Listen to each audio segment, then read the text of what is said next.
To a Thursday edition of the High Noon Report with me, Pugs Moran. I do this every Monday through Friday at noon.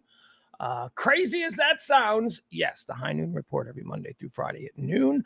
We also do another stream at 9 p.m. called The Radio Misfits, and we'll be doing that stream tonight. That's myself, James Parker, and E. All these shows, whether it's the High Noon Report here that you're listening to or the Radio Misfits show, you can find back episodes of those. Here's what I would say about the back episodes. This show, not evergreen. Like this show, if you listen to like a version of this show from like 6 months ago, you'd be like, because it's all topical news and stuff. And that's what we do. We run down the headlines, the current events, all. But if there's something you missed, you want to go back, you go pugscast.com. Pugscast.com. That's where you can find all the old episodes of shows. The Radio Misfits, that's pretty evergreen. That's pretty, you can pretty much tune in. You can just pull up any episode there and it's fairly evergreen. That's more of a conversation between three people who are friends, but I don't know how to explain it. Not doing so great a job. All right. Here's how this show works. The High Noon Report is about this. It's about you and it's about me and it's about us together being completely informed as to what everybody is talking about out there. So what I attempt to do here is give you a rundown of all the day's biggest news stories. The hot topics, the headlines, what it is they're buzzing about on TV or the people over by the water cooler at work. What are they talking about? Now you know. My fear for you is that you'll find yourself in a situation, be it a gas station, a 7-Eleven, a Starbucks, where some stranger, or maybe even not a stranger, but some bore from your life says, hey, did you hear about? And then you have to go, no, I didn't hear about that. And they take that as a cue to occupy the next 5 minutes of your life with them telling you the way they see this event that played out. So I try to avoid that. I want, after listening to this show, no one should ever come up to you and go, hey, did you hear about? You'll be able to say, yeah, I did, and then move on. See, I'm saving. I'm trying to do the Lord's work here. A couple of things I wanted to mention at the start of the show today. Thank you. Today's show is executive produced by Christina P. and April M. Thank you so much to both of them. They tip the show. Yeah, the show runs on your whatever, your tip, whatever you want to call it, your support, your patronage, whatever. That's how we do things on this show. So thank you to Christina P. and April M. Man, seriously.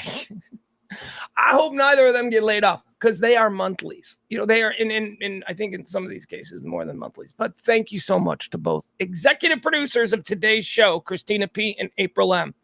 See, now there's pressure. There's I started doing this thing where, maybe because people, it'll go weeks without any kind of a tip. And then at the end, you guys all come through and you're like, yeah, support the show at the end of the month or whatever. But it can't be that. So I've started doing this thing where people who tip the day before, they're executive producers of the next day's show. And why? Because it's the only reason these shows get done. And it's not about the amount. It is not about the amount, okay? It's about the fact that you people are supporting this kind of talk, which is non-divisive, non-political. We don't get into the blue and red. And we dip a toe in it from time to time because we've got a very active chat room. And by the way, come join the chat room. They're all nice people. The regulars in there will make you feel at home, I promise. Just don't be an a-hole.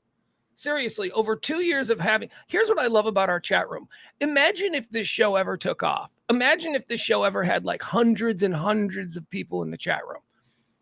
I know for a fact that there are at least 20 to 25 of you that come in here every single day and have been for years, who will be my henchmen, who will control the chat room. So part one of my scheme, establish people in a chat room you can trust, complete. Part two of my scheme, let's get millions of people to listen to this. So go ahead, share it, talk about it, hype it, help us. That's how we grow. All right, before we get into the hot topics of the day, we like to take a 30,000-foot view of all the things that have happened on this day previously. We call that segment Erstwhile on this day or Previously on, and we go through a couple of the significant events that have occurred on history on this very day. We're looking for rhythms. We're looking for patterns. Then we go into birthdays. Then we go into the deaths. We decide people who died on this day. We decide they go into heaven or hell. It's a fun little game. It's sweeping the nation. All of this stuff is delivered to you through me in what is essentially a 2-hour stream of consciousness rant. No breaks, no stops, no nothing. It's just me talking. I don't know how I could ever possibly go back to radio with commercial interruptions now. It would wreck my flow. Thank you so much, too, last night. You guys let me off the hook again. You've been doing this for me, and I appreciate your understanding. You allowed me to not have to do a Radio Misfits show last night. Thank you for that. Round of applause for you fine folks. Had to go to my son's football game. My son is playing high school football here in the great state of Texas, and it is a whole new world. I told you, high school football, I come from the Midwest where high school systems are pretty simple. I get down here and it's like the Matrix. It's like trying to figure out, like, I still don't understand it, but I am becoming Johnny Texas football. I am so involved in, I have this problem. If I discover something new, I try to become an absolute expert in that subject over the course of the next 6 months to a year. And then typically what happens is I move on. But I still have that little bit of knowledge and, whatever. However that serves me in life. I don't know. Probably not well, as, you can all tell. But I'm in that with high school football in Texas now. I'm like trying to figure all this out. I got a Max Prep subscription. It's like well, here's why. Because my son is pretty good. It's pretty obvious now that my kid is pretty good at football. And not only is he pretty good at football, but he's also gone through a lot. I want to tell you a little story before we get rolling in today's show about last night. I tell you, I had to go to my son's game. It was far away. It was in Euless. And I got Leslie in the chat room going, that's not far from you. Don't make assumptions, Leslie. We go back too far for you to be making these stupid assumptions. What the assumption is I'm just going to walk out my front. I have to go from Highland Park to Plano to 121. Come on, girl. Yeah, if I was just going to Hearst from here, that'd be easy. I could just jump on like 183? No, but that wasn't the deal. So anyway, it was a long day. It was a long day getting out there. And here's what you got to understand about my son. The first 2 years that he played football, he played on a very good team in the Plano Park District. They lost one game in 2 years. Crazy way to be introduced to a sport. Hey, it's all going to be like this. You're undefeated, right? No, didn't really even know what a loss was until he got into his third year of football. And then he learned, because he jumped from the Plano Park District to his middle school team. That's all of his friends were playing there. Probably should have stayed in the Plano Park District, but he went to the middle school, whatever, and that's great. Those are the kids he goes to school with, school pride and all that. They were terrible. They won one game over the course of 2 seasons. One game. This kid who had come from a team that had only had one loss over 2 seasons now had one win over 2 seasons. And man, he ain't the kid for that because he's so uber competitive. He gets it from his mom. It's one of the amazing traits that she handed down to him. It's why he's ultimately, I believe, going to be a winner because he is super competitive. And he's also a bad sport. That comes with it. The immaturity mixed with super competitiveness means that you're a bad sport. So he's been a bad sport. And that's one of the things that we're working on. And so he came from this team that had never won anything. And now he's playing high school football. And the first game of the year, practice game, right? Doesn't really count. First game of the year is, if you call it a friendly, between his school and Highland Park High School. Highland Park High School is the high school in the neighborhood that I live in. Anybody who knows high school football knows Highland Park football is one of the best programs in the entire country. Certainly has been over the last 50 years one of the best programs here in Texas, which would make it one of the best in the country. It's a fantastic school. I mean, you walk down their athletic fields, it's just filled with people. You're like, he went here? Matthew Stafford. Who's the other guy? They had at one point, that high school last year, they had like the Cy Young Award winner and like the Super Bowl champion quarterback. It's just crazy. Anyway, it's a good school. So my kids' team comes down there, the new freshman team, no idea what we're talking about. They play Highland Park, and they take Highland Park to a 21-21 tie, which makes us all go, okay, because this is a really good program that they just 21-21 tied. Then they play their first game. Now, this is the real test, okay? They're not playing a team that's necessarily known to be huge or powerful like they were in the practice game that they ended with the 21-21 tie. They're playing another team. And this game starts, the other team marches right down the field and scores a touchdown. And I'm like, here we go again. I don't know what that anomaly was with the highly ranked Highland Park team, but now we're back to reality. It's going to be another one of these seasons. Well, that game ended 38-8. Okay. The team marched down the field and scored on them their very first possession. And then they were shut down the rest of the game. And my kids' team won, and they won big. And we were very proud. And you probably heard me bragging about it.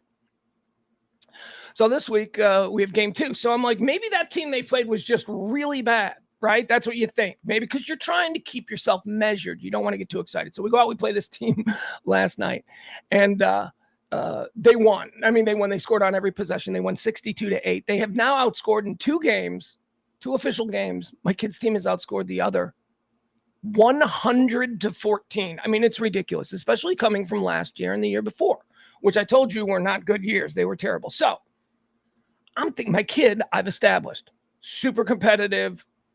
Immaturity makes him a bad sport all the time. I mean, look, I've told stories. He gets flags thrown on him. You know, he got pulled from a game and benched because he fought a kid right there on the field last year. I mean, he's just super competitive. You ripped the kid's helmet off. Anyway, man, they won 62 to 8. This other team was absolutely demoralized. This team was wrecked.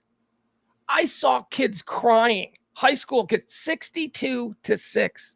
They got wrecked. It was rough on them. And my kids' team is celebrating and having fun. I saw my kid walk up to a kid from the other team and put his arm around him and walk with him. And I don't know what they said. I haven't talked to him yet about it.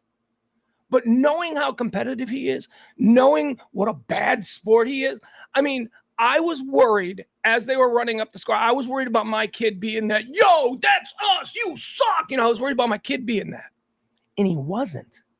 And this is the thing as parents that maybe we don't recognize in the moment, but I try to. They change so fast. They go from being these little innocents who are just awful, just total pieces of crap. We love them, but they're total pieces of crap. They'll steal, they'll lie, they go from that to like this weird age between 12 and 14 where he is, where it's like, okay, there's still a little bit that awful bitch that was 4 years old that we loved so much because they were really cute at times too. But they're now sort of knowing things about the world. So they're able to, so a lot of times what you get are bad high school kids who basically take the immaturity and the selfishness of being a toddler and mix that with a worldview that is now developing, and they just go in the wrong direction. So we hope that our kids don't do that. We hope that we see growth in our kids. I saw growth. I almost cried because I was legitimately concerned that my kid was going to be a dick about running up the score and beating the team 62-8. Man, I'll tell you, I don't know what that coaching staff is about, but this team destroyed the other team, literally destroyed them. I saw a player crying.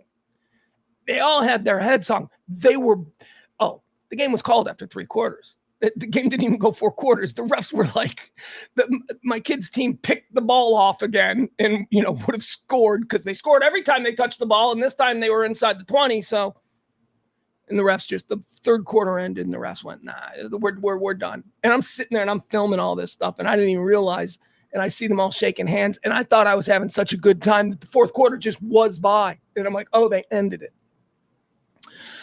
I don't know, growth in your kids, man. It's something that at this age, at about 14, it's what you start to see. All right, that's enough of the maudlin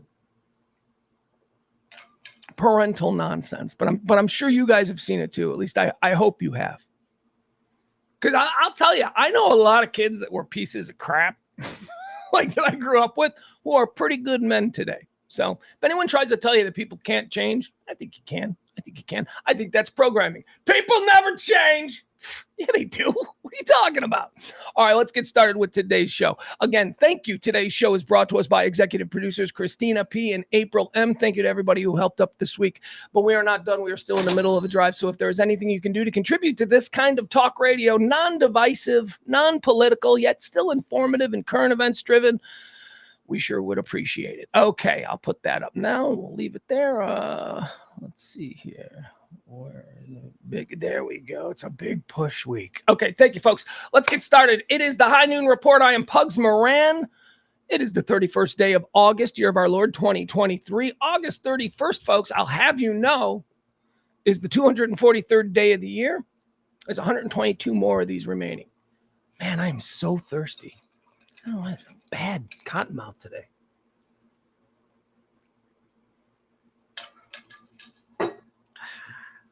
All right, so let's do a little segment we like to call Erstwhile on this day. It's the first segment of the show. We take a look back at all of the events that have happened on this day, and we ask, big deal, not big deal, whatever. We don't really ask that. Erstwhile on this day, or if you must, previously on August the 31st.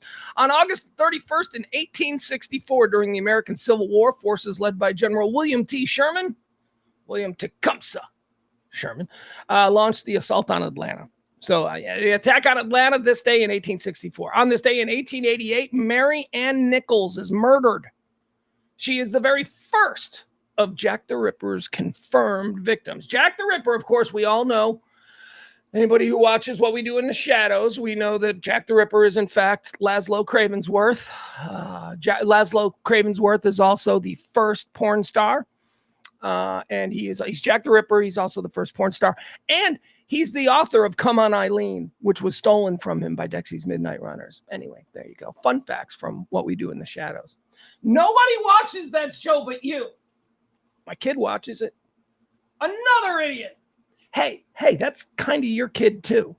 That's my co-host, Schizophrenic Me. He's the voice in my head my entire life. Has been telling me that's a really bad idea and you shouldn't even try. That's what he does. And he hangs out with me during the show. On this day in 1940, okay, let's do this. All right, so if you remember the early days of the show going back 2 years, every day I used to be like, plane crashes, another plane crash. And then I stopped doing the plane crash report because it just got so dark. Jeez Louise, every single day it seems like planes crash. Okay, so today we're going to do some plane crashes. Why? Because today is just like if you're flying, hey, if you take anything away from this show, question flying on August the 31st. On this day in 1940, Pennsylvania Central Airlines Trip 19 crashes near Lovettsville, Virginia. It is the first plane to be investigated by the CAB, which turns into the NTSA, the National Trend. Anyway, it's the first time that there was like a government agent. Any of this happened in 1940. So it's like, hey, officially, let's start the counter on plane crashes. Started on this day.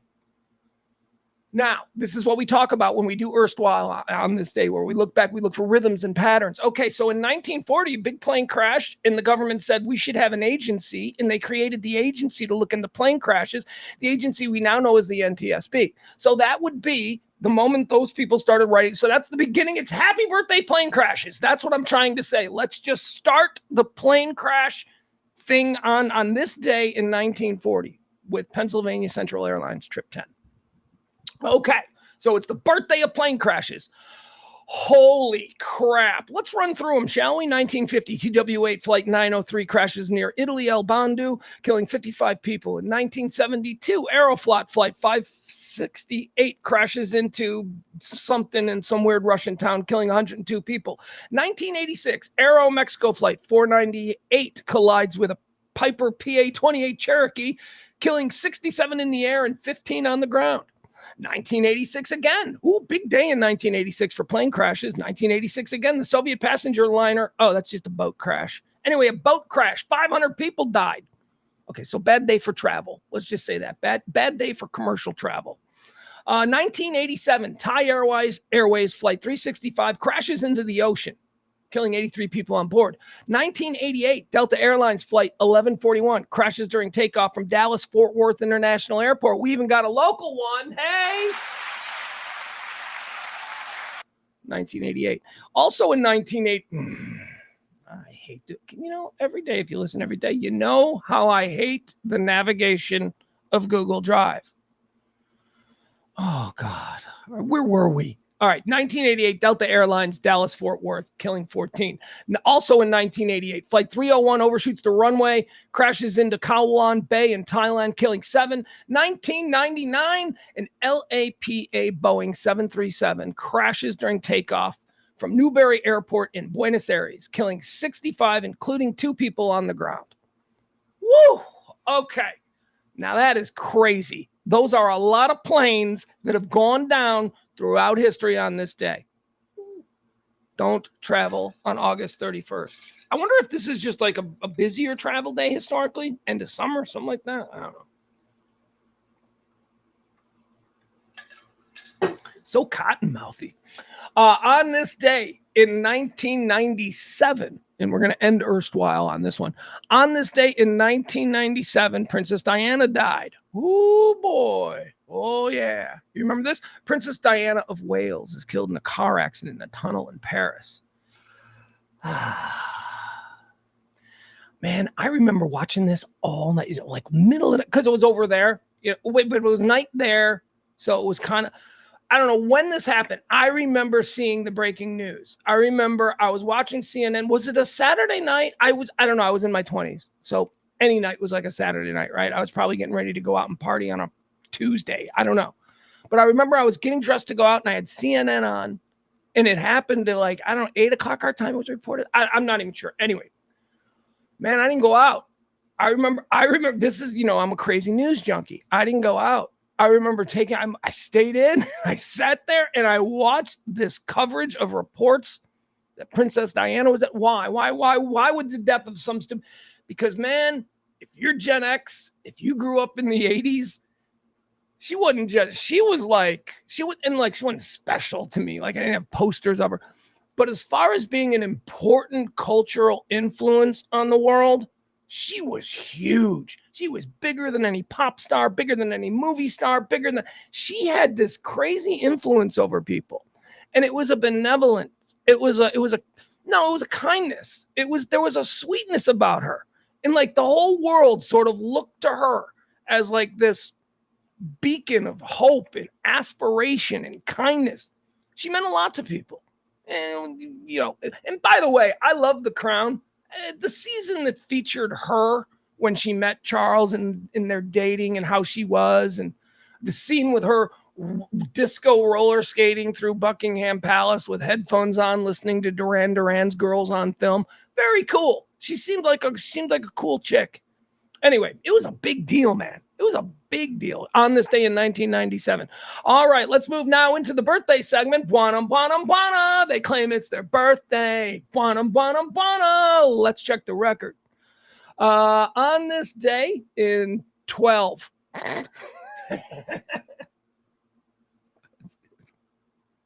When's your birthday? I was born in 12.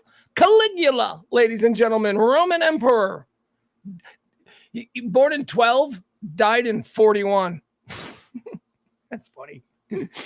All right, so Caligula knew how to party. He is well known, crazy, but also fun crazy. There's dangerous crazy, and then there's fun crazy. He was both. Caligula, born on this day in 1924. Buddy Hackett, American actor and singer. I never got Buddy Hackett. I mean, he seemed like a likable Joe, He seemed like a good guy, but I never was like, oh, I get it. I see, I can see it in people. People who are big stars. I may not like them, but I can see why. They have that charisma. They have that. What was Buddy Hackett? What was his deal? Again, my theory, there were a lot of people that were famous in the 50s and 60s and into the 70s and then given icon status in the 80s. A lot of these people, they weren't the best. They were just the ones available. Hollywood back then, they were if Hollywood right now is we need an actress, they'd get a million women. But back then it was I need an actress. And there was 20. There was 20 cocktail waitresses in LA that studio guys were keeping as mistresses that they gave jobs to. And a lot of those people became big movie stars. And I'm telling you, I don't think it was a meritocracy. I think it was just, in the early days, you get guys like Charlie Chaplin, and this is a bad example because I think Charlie Chaplin is a true genius. But around the time of Charlie Chaplin, it was just anybody who was making movies. It wasn't the best actor there's ever been. It was just a guy who had a friend with a camera who was I can try acting, and they became superstars. I think Buddy Hackett kind of falls into that category. Born on this day in 1924. How about this one? Here's one that don't fall into that category. Ladies and gentlemen, happy birthday to one of the dudes, one of my favorites, James Coburn. James Coburn is so cool, man. James Coburn was okay, if we're talking about the late 60s, early 70s cool movement, which was the new Hollywood had a bunch of different types of actors. Famously, one group of emerging leading men in the new Hollywood between, mid 60s and mid 70s, were termed the Little Uglies. Okay. So you had the kings of cool, and then you had the Little Uglies. Kings of cool were guys like Paul Newman and Steve McQueen and James Coburn and people like that. Then you had the Little Uglies. The Little Uglies were these guys that were becoming movie stars, and they didn't look like Cary Grant. They didn't, you know what I mean? They didn't fit the mold of what a Hollywood leading man should be. The Little Uglies were Al Pacino, Robert De Niro, and Dustin Hoffman and Jack Nicholson. They were the Little Uglies. So anyway, James Coburn. James Coburn was one of the cool ones. James Coburn, quick James Coburn draft. That's right. We're going to do a James Coburn speed draft. This is a new thing that I'm instituting today. We typically do these drafts, and they take a little bit of time. I go into undrafted free agents. We're not going to do that with this. This is a first of its kind NFL speed draft of James Coburn's career, with the first pick off the board, the Magnificent Seven. Of course, love that movie. Such a great movie. The remake sucks butt. The remake's not bad, but the remake is just, it doesn't have the swagger of the original. And it's because of people like McQueen and Coburn. I mean, come on. Kind of Chris Pratt. Star-Lord? Star-Lord ain't McQueen. Because Star-Lord... Number 2 off the board in the James Coburn draft. We're going with another one where he paired with McQueen. There was so much cool on that screen. Woo, they had to turn the heaters on in the theater. Talking about The Great Escape. The Great Escape. McQueen, Coburn, a whole bunch of other people. Great movie. Mag 7, number 1 off the board. Great Escape, number 2. Number 3, Our Man Flint and In Like Flint. Yeah, we're doing the Flint movies. Do you guys know the Flint movies? Okay. So one of my big cultural blind spots is that I've never seen James Bond movies. I mean, I've seen like 15 minutes, and then here's why. Here's why I think I never got into Bond movies. I saw the Flint movies first. I saw the Flint movie. I watched In Like Flint with my Flint was James Coburn starred as sort of like an American James Bond type. It was like a spy movie, but it's a comedy. It was a comedy spy-fi is what they called it. So like, it was like absurdly ridiculous with, the laser guns and all that kind of stuff, but very funny. They were the Flint series. It was Our Man Flint and In Like Flint. Very, very good movies. And they were comedies, and they were cool, and they had action, and they had James Coburn, and they were funny. Like, they were absurdly funny. So I'm familiar with the Flint movies. So then I see a James Bond movie, and I'm sitting there and I'm watching it, and I'm waiting for it to get funny, and it never gets funny. And I'm like, I prefer the funny ones. So there you go. Number 3 off the board, the Flint movies for James Coburn. Our Man Flint and In Like Flint. Number 4 for James Coburn, his Oscar-winning role opposite Nick Nolte, Affliction, from one of the last movies that he did. God, he was great in Affliction as the mean old dad of Nick Nolte, the alcoholic, big, hulking, scary dad who was a drunk and abusive. Coburn was so good in Affliction. And finally, number 5 in the James Coburn speed draft, we're going to go with The President's Analyst, a great movie. He plays like the president's psychiatrist, that kind of thing. Good movie. Happy birthday, James Coburn, born on this day in 1928, died in 2002. Born on this day in 1945, Van Morrison. Happy birthday, Van Morrison. Born on this day in 1945. Here's a guy I like. I don't know if I like him. Here's a guy who, okay, so here's the thing. I saw this guy on an album cover when I was like 10 years old in a record store, when I was just walking around the record store, and I just thought, that dude looks cool. That was it. I was like 10, and I'm like, that dude looks cool. His name is Bob Welch. Bob Welch, born on this day in 1945. Now, you're probably asking yourself, who's Bob Welch? Well, he just looked, remember, I was 10. It wasn't about the music. It was just about browsing in a record store. That guy looks cool. Bob Welch. Bob Welch is one of the founding members of Fleetwood Mac. Yeah, well, I know it's not called Fleetwood Welch, but whatever. I don't know. Maybe that's why he left. He left in 72, and it was Bob Welch's departure that made them bring in Lindsey Buckingham and Stevie Nicks, who were touring as Buckingham Nicks, a different group. So Bob Welch felt he got, because people don't realize this, but Fleetwood Mac was a band, a successful band with not like number 1 hits like Fleetwood Mac would go on to be with Rumors, but they were a functioning on the rise band that was getting radio play. They had Bob Welch, they had Mick Fleetwood, they had Christine McVie, they had John McVie. That was the band, and they were successful. And then Bob Welch was like, yeah, you know what? I want to do different things. and he left. And then they brought in Buckingham Nicks, and Fleetwood Mac became what Fleetwood Mac is. I think the best example, he had a couple of hits on his own, but one song, he's got one song, man. It's called Sentimental Lady. It is, all right, it's a little bit cheesy and a little bit 70s single bar-y-ish, you know, like, hey, baby, I'm a cheese ball. But man, is that a good song. That song, just, you know, just listen to that song on its merits as a catchy song. Sentimental Lady, Bob Welch, man. That song is, here's how I know it. Because Spotify suggests I have this like really kick-ass yacht rock list on Spotify. And I was putting it together and Spotify threw it at me. Spotify's like, hey, dude, I love Spotify. Spotify's like, hey, dude, I noticed the kind of music you like. How about this? And I'm like, oh, yeah, I remember this song. And I put it on, and now it's on my ultimate yacht rock playlist. Happy birthday to Bob Welch. Let's see here. Who else do we have? Born on this day in 1949, Richard Gere. Oh, boy. I'll tell you, no two people have been brutalized by the internet more than Rick Santorum. Go ahead, Google Rick Santorum. And Richard Gere. And, of course, I'm talking about, you know,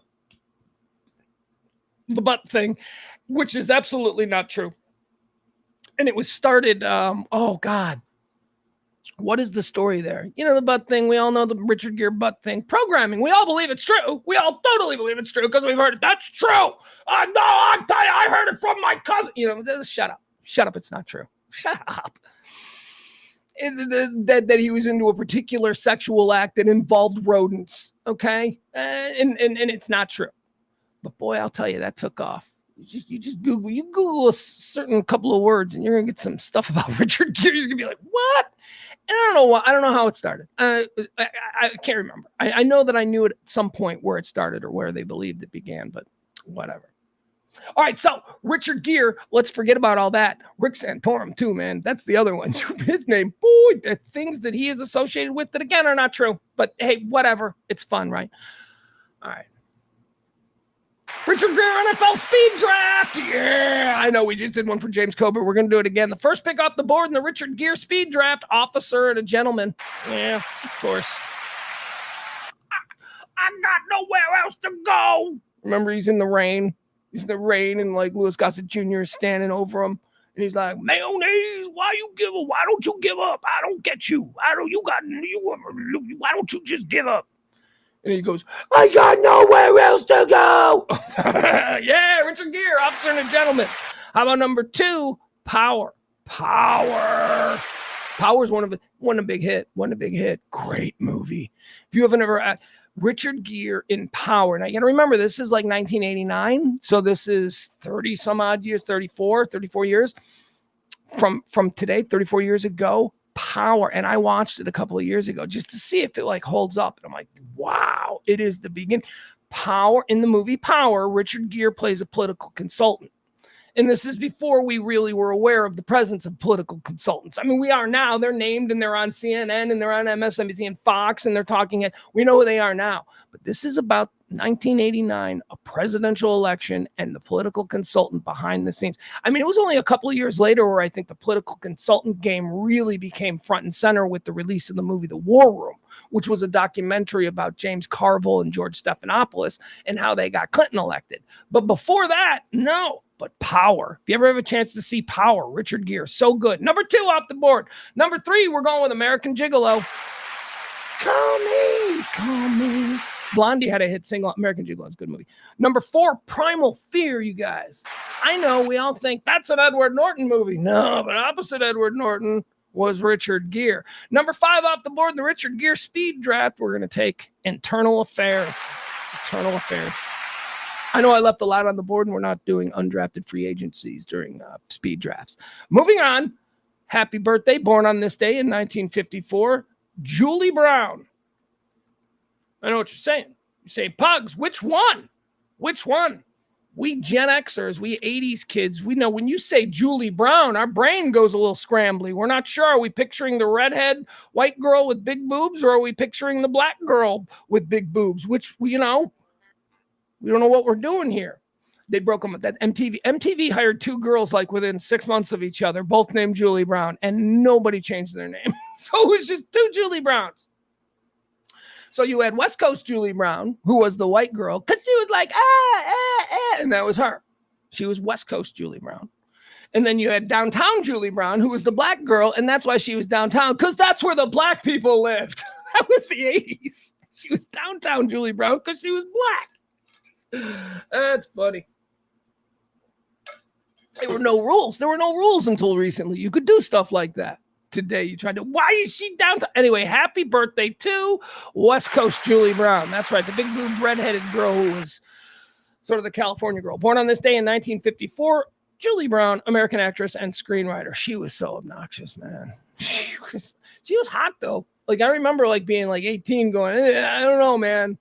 Maybe if she was unconscious. Yeah, she was just so obnoxious. Ugh. Yeah, see there, 80s.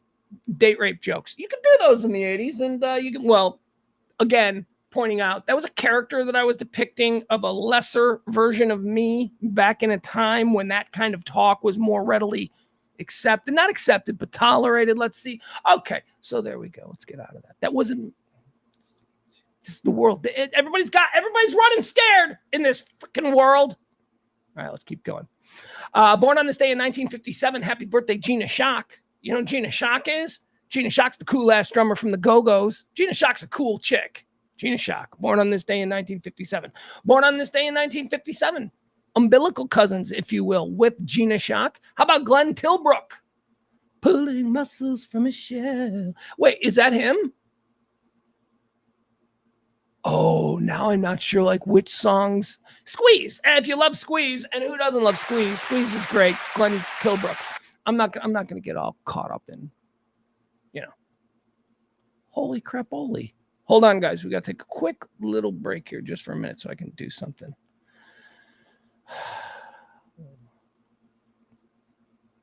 Oh, never mind. Mm-hmm. All right, hold on.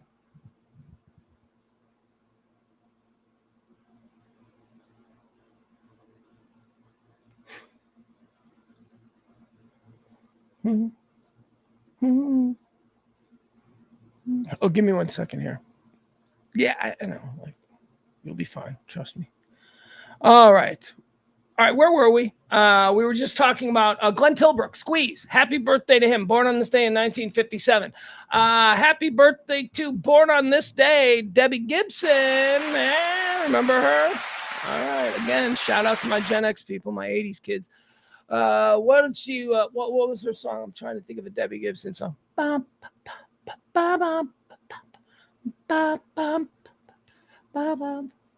Only in my dreams. That's it. Only in my. Did she have more than that? She probably did. She have like something like Blue Electric or something. I don't know. It was. Here's the thing. I always tell you they always got two. They got two that they roll out. Well, they do that in music too, to a certain degree. Like you get a Nicki Minaj, then you get a Cardi B. I don't even know if they're the same, but to a middle-aged white guy, they seem the same to me. I don't know, but they used to do this too. And back when I was paying attention, I can absolutely tell you that Tiffany and Debbie Gibson were released simultaneously because two record companies both agreed it's time for a chick pop star who makes candy ass music. And they released both Tiffany and I don't even remember Tiffany. I think Debbie Gibson maybe went a little bigger. I don't know. I'm not sure. What do you guys think? I don't know. Anyway, they both flamed out as quickly as they poofed up. And Debbie Gibson was the one that I chose. That was a big thing. It was like a Ginger and Marianne thing if you were a boy back then. You're looking at with your friends. You're looking at a Tiffany video on MTV, and then the Debbie Gibson one comes on, and somebody says, she's hotter than Tiffany. And I was the Debbie Gibson guy. Honestly, I didn't think either was like super great, but whatever. If we're going there, let's do it. I was 18. I was into 30-something-year-old Madonna. It's like, really? You want a kid? We're fantasizing here, guys. Let's go for it. Why are we just like going after these two because they seem age appropriate? This isn't going to happen. We can fantasize about older women. You guys, have you seen Tina Turner lately? My God, is she in great? It was like that. I guess that's who I was. Anyway, hey, here's what I wanted to do. Let's look at some pictures. You want to see some pictures of Debbie Gibson in the year 2023? Let's see how she's doing because she was a cutie. She was a little Pop-Tart, little cutie. Let's check out Debbie Gibson now. Look at her. All right, looking sexy, girl. I see you.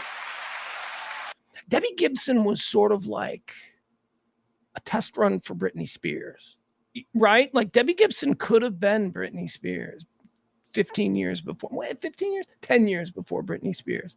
It's almost like, and look, you think I'm kidding about this? Hollywood's always got one in reserve. I told you about the Tiffany and the Debbie Gibson at the same time. What about Christina Aguilera and Britney Spears? These two came out of nowhere at roughly the same time, and then suddenly it's Coke or Pepsi. They do it. It's all a manipulation. All right, let's scroll through some pictures here of Debbie Gibson. Let's see how our girl's doing. Okay, holding together. You got to remember, Debbie Gibson, she's born in 1970. She's 53 years old. There she is. That's what she looked. That was my one dress. She like had a toothy kind of thing going on. Not enough lip. Not enough upper lip there, Debbie. But still, who am I? I'm a fat kid in the suburbs. I should be so lucky. There she is now. There's it. Look at her. What's that? That's probably mid-30s Debbie Gibson, looking good. All right, that's not a flattering picture, but you can see that she's still holding up well. Cute. She's cute as heck. Kind of being sexy. All right. Did she do Playboy? You people in the chat room are probably like, Pugs, she did Playboy. And I'm like, what? No. All right. Thank you, boys. Appreciate it. There you go. Happy birthday, Debbie Gibson. Also celebrating a birthday today, Larry Fitzgerald, born on this day in 1983, American football player, wide receiver, one of the best wide receivers the game has ever known. But here's the thing. We don't readily include Larry Fitzgerald in the top of list of big name wide receivers. Oh, no. We go with the Randy Mosses, and we remember the Michael Irvins, and we remember the Keyshawn Johnsons or the Ocho Cincos. We don't really readily recall Larry Fitzgerald. You want to know why? Because Larry Fitzgerald wasn't an asshole. Larry Fitzgerald was the rare wide receiver that isn't a look at me, I'm the most important thing, look at my drip, look at my swag, I'm the man. He's like the rarity. Wide receivers are some of the most objectionable personalities you will ever run across. They are awful. In my list, and I have this ongoing list from 30 years of doing radio and some of that sports radio and interviewing a lot of athletes. My list of like the biggest a-holes in sports begins, I think you know this, well established, Major League Baseball pitchers. Starting pitchers in particular. They're jerks. They're all jerks. They're all like blah, blah, blah. Second, NFL wide receivers. And then third, NFL cornerbacks. Because the cornerback's got to be just as obnoxious as the wide receiver that he's covering. So the pecking order goes Major League Baseball starting pitchers, followed by NFL wide receivers, followed by NFL cornerbacks, followed by anybody in the NBA. All NBA players are really difficult to be around as people. They're just, all right, we'll move on. Oddly enough, here's an interesting thing. You're like, well, Pugs, you don't have NFL quarterbacks on that list? No. NFL quarterbacks are some of the, like, at least through my experience in interviewing them, some of them, they get it. NFL quarterbacks understand the role of the media and who they are as the quarterback of a team, as a QB1, as a franchise guy, right? They're almost always really kind and like really generous with their time because they understand. Hard to get, but when you get them, they're good. They're not like a wide receiver who begrudgingly comes in or is on the phone, a wide receiver who's on the phone who's not even listening. He's just like, outside, what did you say? It's like they're rude. They're rude. Having said that, though, Preston Pearson, I used to do a show with Preston Pearson in Dallas here, a former Cowboy wide receiver, but a former Cowboy wide receiver from the 70s. He was a gentleman. He was a real gentleman. Good guy. But again, he was like in his late 50s when I knew him. So maybe he had matured. Again, there we go. Theme of the day. People can change. Talking about how people can change. All right. Happy birthday, Debbie Gibson. Happy birthday, Larry Fitzgerald. Born on this day in 1996, Jalen Brunson. Happy birthday, New York Knicks. Former Maverick? Yeah. Of course. Born on this day in 2000, New York Jets. Sauce Gardner. The oddly named Sauce Gardner. All right, let's now go into dead people, heaven or hell. Where are they going? Let's talk about some people who passed away on this day and decide their fate, shall we? Let's play God. Who wants to? We got, hold on, let's go back to the chat room. See my people's in the chats. Why am I not seeing the chat the way I like to see my chat? It's not my chat. It's not you chatters' faults. Oh, God, Adam Reyna. Look at Adam Reyna in the chat room. Nicki Minaj was out some. Adam Reyna has no clue what yes and is. He has no, he's there to just throw a wrench in everything all the time. Why? Because in that moment, when he does that, he elevates himself to a place of superiority over me. And for some reason, in his head, it feels good. And it's been driving him his whole life. He's a contrarian. That's why I like to have him around, because contrarians are fun. And contrarians are needed. We need them. Although, dial it down, dude. Just because the record shows that you released the radio, it doesn't mean that they rose to prominence. They rose to prominence at roughly the same time through the eyes of people like me. And guess who is offering opinions on this subject? A person like me. And Leslie, another one. Leslie and Adam, probably together. I've known them for 50 years. 40 maybe. Anyway, Leslie, it's not far for you to go to that game. Like, she knows where my starting point is or where I have to go. And then Adam, Nicki Minaj. Oh, just go with it, Adam. Yes, and is that a true concept? Probably not. Are we all having fun here? Yes. And the proper thing I'd like to have seen was maybe you offer another example, a silly one if that. I don't care, but yes, and look it up. It's a mindset. Always be yes and in life. Why? Because when you're yes and in life, you're not being confrontational with anybody. You're being cool. Somebody walks up to you and tells you something crazy, you go, yeah, and I'm the king of England, and move on. See? Yes and. It's easy. Heaven or hell. Dead on this day, let's decide who was born or who died on this day. Let's figure out where they're residing these days. Heaven or hell, dead on this day in 1969, Rocky Marciano. Not to be confused with Rocky Graziano, who was another fighter. No, Rocky Marciano is the greatest fighter of all time. I don't know if that's true. I mean, it was a real era of boxing. This era we have now of boxing. This era seems to have been going on since Muhammad Ali left the ring. I mean, it's garbage. There's a million belts now. There is no champ. I don't know who the heavyweight champ of the world is. Rocky Marciano never lost a fight and then died in a plane crash. On this day in 1969, heaven or hell? Okay, let's just, he's Rocky Marciano. He's an icon to a lot of people. Dead on this day in 1979, the controversial lady herself, Sally Rand. Who was Sally Rand? I'll tell you who Sally Rand is. God, I feel good. I'll tell you what Adam takes away with the refusal to participate in a yes and sort of mentality. What he takes away, he adds in allowing me to rant. Oh, God.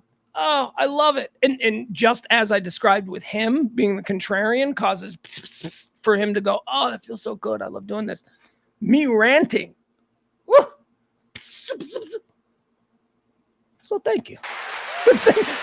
Thank you to all of the people who irritate me on this stream in the chat room. Thank you, sincerely.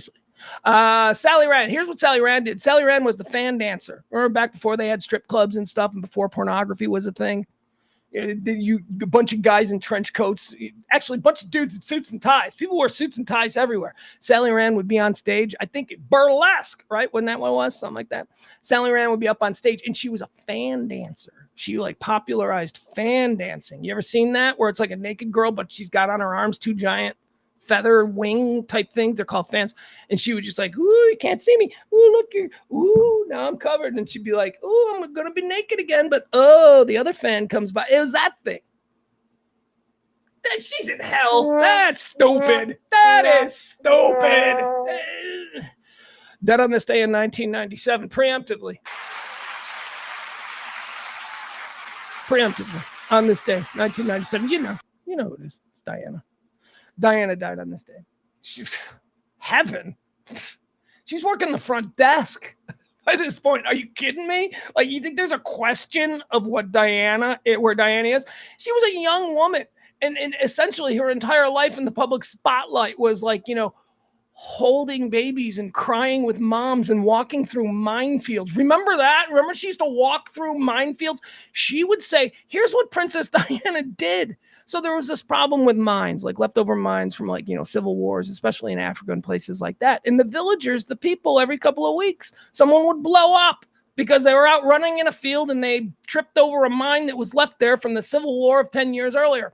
And they had been trying to get these minefields cleaned up so that the kids in the villages and the communities could actually have a normal life. And, they just weren't doing it. So Princess Diana started doing this thing where she would announce, she's like, in 6 months, I am going to walk with these villagers through this field. If you don't have it cleaned up, you people are going to be responsible for blowing up Princess Diana. I mean, it was amazing. She used her power for that kind of shit. You could say, well, but it was self-aggrandizing. Okay, good. It should be. Acts like that should be self-aggrandizing. You know what shouldn't be self-aggrandizing? Just because a guy's a billionaire, just because a guy somehow came up with an idea that made him a lot of money, that's not a reason for people to, be like, better than you. She has a right to be better than us. She was a good woman. And what she went through, oh my God, what did she go through? She was a princess. Dude, her life sucked butt. Oh my God. She was a prisoner. She couldn't go anywhere. The people that she was forced to live with in Buckingham Palace hated her guts. She would go down to the kitchen to get something to eat. And the staff were not allowed to talk to her because if the staff was nice to her, somebody might tell, I don't know, somebody else in the royal family that doesn't like her much. And then that staff would be fired. Why? Because Diana would be really nice to the staff and they were just rude to her. She had no friends. She was all alone. That's why she finally, after years of that, she went to Andrew Morton and she said, look, I gotta get out of here. This is insane. Anyway, there you have it. She went through a lot. She is in heaven. However, now let's talk about Dodi Fayed. Dodi Fayed is the Egyptian film producer who was squiring old Diana around on the night they both died. Dodi Fayed, I'm pretty sure he's going to hell. I don't know how those Egyptians attained such wealth during such tumultuous times, but it can't be through good works. So, sorry, Diana, if you were looking for a way to break up with him, well, because you're going to two different places for eternity. Dead on this day in 2013, David Frost. David Frost, English journalist and game show host. That's right, English journalist and game show host. David Frost is one of the most fascinating media personalities in history because he has two completely different brands separated by an ocean. David Frost in America is considered a very serious British journalist who sat down with President Nixon and got the first truly revealing interview from the former U.S. president. David Frost is exalted in America. He as a guy, a very serious man. When there's serious things to talk about, you go to David Frost. You know what he is in England? A comedian and a game show host. That's right. David Frost started as a Jon Stewart type. Do you know The Daily Show? How we think, well, we invented that in 2000 or whatever. No. What was it called? David Frost. It's a BBC show that aired in the 1960s, and it became a huge hit in England. It was David Frost Presents the News of the Week, or the week. It was a news parody show delivered by David Frost as a straight man, the same straight man that we Americans bought into when we saw the Richard Nixon interview. So he did this parody show as a straight man, and it was a comedy sensation in England, and it made David Frost a star there. Now, I'm going to give you an idea of what that show was. When I say it was basically, it was Comedy Central's Daily Show 50 years before The Daily Show. The writing staff was Monty Python's Flying Circus. Monty Python's Flying Circus came from the writer's room of this show. And in America, we hold this guy up there. We're like, yeah, he's very, and in England, they're like, why do they take David so serious? David is hysterical. And anyway, heaven or hell, he pulled that off. David Frost is going to heaven. He's a silly, silly man. And then in America, we're like, but he's got a British accent, so we're going to take him super serious. Yeah. John Cleese was a regular reporter on that show. Eric Idle, all of them. I'm struggling to name Monty Python now, which I'm very ashamed of. Dead on This Day in 2020, Heaven or Hell, Tom Seaver. I'm an old baseball guy, so he's going to heaven. There you go. All right, folks, that's going to do it. Those are the dead people of today. We've gone through. We've taken the 30,000-foot look. I'm still struggling with the concept that we might do these as two separate shows. I'm still working through that. And what do I mean by that? I mean, well, this typically 2 hours or possibly 2 hours plus that we do each and every day here. There are two segments. The first hour is always this, the look back at the day, the history, the birthdays and all that. And then for the next hour, I rant on all the top stories of the day. And that's how it works. I'm thinking about just doing the live stream as the rant on the news stories and pre-recording the other thing and releasing that daily as its own maybe podcast or something. I don't know. It's just, I mean, the show's in trouble. So I can't be dedicating as much time to the show every day as I have been for such little return. So I'm thinking about doing that. And I think that this show at noon or whenever it pops up during the day, depending on how things play out.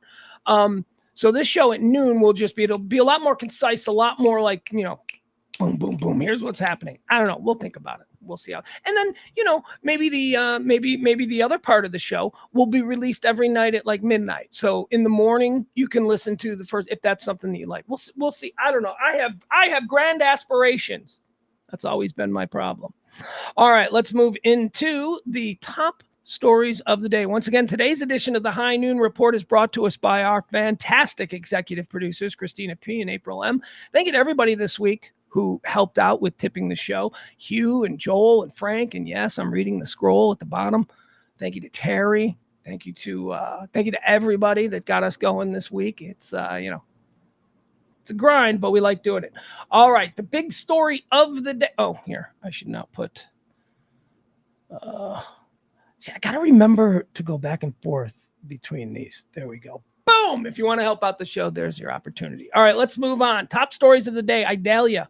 Everybody's talking about Idalia. Everybody's been talking about Idalia for the better part of the last week. Why? Because the weather is something that the news media knows that we're all fascinated by because it affects all of us in one way, shape, or form. So they really want a bad hurricane, don't they? They really do. Remember 2 weeks ago, San Diego was going to be, California was going to be wiped off the map. And this is very serious. This never happens. It was weeks of that nonsense. And then the storm comes through and it's like, yeah, we had a storm and we survived it. And, Maui was different. Those were fires. That's a whole different thing. That's something that people lost major losses of. But the Los Angeles hurricane, this is a game changer. Typically, they don't come across this side of the peninsula of Baja California anyway. So that never happened. And, now Idalia, you know what Idalia did? Idalia kicked the crap out of all the places that always get the crap kicked out of them by every tropical storm and every hurricane, right? What the media was making us think was Tampa Bay could be wiped off the map. Stop it with your Tampa Bay could be wiped off the map. This storm has the potential to completely level Disney World. No, say it isn't true, news media. And then, now they're like, it's past, it went through, and they're like, well, way less damage than we thought. You know what? You didn't think that. You just saw this storm and you went, here's an opportunity to gin people up on something that everybody is creeped out by, and that's storms. Idalia. We're moving on. Justice Thomas is trending today. If you're hearing about Clarence Thomas, he's trending because he and Justice Alito have both released their, I don't know, these are how I get money reports. I don't know, something they got to release all the time. They're supposed to release it back in May. Clarence Thomas didn't. And it was through an investigation as to why he didn't release this information that we found out all about how the billionaire class, the Harlan Crows, dude lives right down the block. Harlan Crow is like paying Clarence Thomas X amount of free trips and vacations, and they're good family friends and all that stuff. And, it's like, well, there's a part of me that goes, well, if I'm a Supreme Court justice, my best friend isn't Ernie the plumber. You know, I mean, if I'm a Supreme Court justice, who are the people that I know? I don't know regular people. I'm a Supreme Court justice. When I go out, it's a big deal that I'm there because I'm a Supreme Court justice, and I don't go out to pancake breakfasts. I go out to, $1,000 a plate law review banquets and stuff like that. And who do you think is there? Yeah, so, I mean, that's one part of me that looks at this Clarence Thomas thing. But then the other part of me says, Supreme Court justices shouldn't have any friends. That's the whole point. They shouldn't have any friends. That's what you sign up for. What, you think it's all just, cherry on top and rose bouquets being a Supreme Court justice? No, that's a serious job. You have to be above reproach. You have to be so squeaky clean and perfect. Why? Because, me, I like my Council of Elders idea where we just wipe out the Congress and the Senate and we just elect a bunch of old rich guys who have already accomplished everything and, is trying to buy their way into heaven. Those are the guys that we need being our ultimate. And that's kind of like what the Supreme Court judge court is. These guys are supposed to be beyond question when it comes to these kinds of things. So, this is a complicated thing. Should a Chief Justice of the United States, not Chief Justice, should a Justice, Associate Justice of the United States Supreme Court be going on trips and vacations and getting involved in real estate deals and all these things with a billionaire who has charge of a conglomerate that has over the years had many cases in front of the Supreme Court? That's the troubling thing. Like, he wants to be friends with Ernie the plumber. Ernie the plumber probably isn't involved in something that's going to be before the Supreme Court. Justice Clarence Thomas. So it's complicated. And this isn't a political story. This is not. I mean, the right is going to be like, well, he's a conservative judge and we've got to protect, whatever. And then the left is going to be like, let's hang him just because he's a conservative. No, this is about a Supreme Court justice. It doesn't matter how he typically votes or how he's perceived. This is about a Supreme Court justice who's involved with people that maybe he shouldn't be. Justice Clarence Thomas disclosed on Thursday that Republican mega donor Harlan Crow paid for private jet trips for Thomas in 2022 to attend a speech in Texas and a vacation at Crow's luxurious New York estate as ethics questions continue to rock the Supreme Court. Ethics, integrity, these are supposed to be things that the Supreme Court takes super seriously. You can't go on a vacation with a guy. I mean, it's just not a good look. In one instance, Thomas said he took the private transportation because of increased security risk following the leak of the Dobbs opinion overturning Roe versus Wade. That had occurred a few days earlier. Okay. So his excuse for one of the trips, there are multiple trips. His excuse for one of the trips was that it occurred in the wake of the Dobbs decision, where the Supreme Court made that very provocative and very controversial ruling on abortion from a few months ago. So this one in question, he was like, I didn't want to get on Delta flight. We just, scary these days. So you can almost understand that. I mean, and also it's like, well, how many people are offering you planes, right? If he's the only, okay, so whatever. So there you go. You could fly military, right? The government couldn't hook up like these guys. Sure, they might have to fly in a jump seat in a giant bomber, but whatever. Hey, like I said, being a Supreme Court justice, you're not monarchy. You're doing a job that entails a lot of heavy lifting. We need to be able to trust you. So there you go, Clarence Thomas. If you're worried about your security, jump on a military plane. Fly that way. You don't have to jump on a luxury private jet by some guy who's sketchy as hell, at least as far as his intentions go with you. You didn't recognize that? Well, I recognized it, but it was such a convenience. I mean, I get that, but is that the sort of moral timber that you want for a Supreme Court justice? Not me. And this has nothing to do with who he is. This has nothing to do with all the other stuff. But, it's suddenly a partisan thing. So I guess my question would be, we'll worry about those crazy liberals because they're the ones that are angry about it. But the people who are defending this, use your head, man. Come on. I mean, if this was Ruth Bader Ginsburg, come on. I mean, please. Again, this is what I always plead for as someone who is in the middle, looking at both sides, who doesn't associate with either political party necessarily. I choose things. I look at people, I size them up, I look at their policies, and then I go, is that close enough to me? And then I'll vote for them. I don't care, red, blue, it doesn't matter. I look for good people. This is sketchy as hell. That's all I'm saying. This is just really sketchy. All right, we don't need to go into any more of that, but please, my ultra-conservative friends who are just so completely on the tit of belief, recognize that this is not reasonable. It is not reasonable that here's what I want. I want a bill that says Supreme Court justices all have to live in the same apartment building. They have to be taken to and from the Supreme Court every day, and whenever they go on vacation, they get military support or whatever. But that's it. No more of these big dinners and glad handing with people. You're a Supreme Court justice. The job sucks. This isn't a glamour job. They're running around like they're American monarchs. Or American, part of the, landed gentry. Get out of here. Hi.